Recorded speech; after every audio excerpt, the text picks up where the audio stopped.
হে বৈষ্ণব ঠাকুর দয়ার সাগর হে দাসে করুণা করি। ও হে বৈষ্ণব ঠাকুর দয়ার সাগর হে দাসে করুণা করি।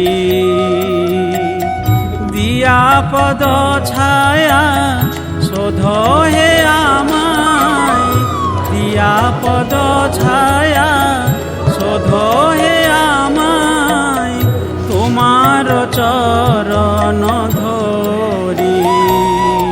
ও হে বৈষ্ণব ঠাকুর দয়ার সাগর হে দাসে করুণা করি।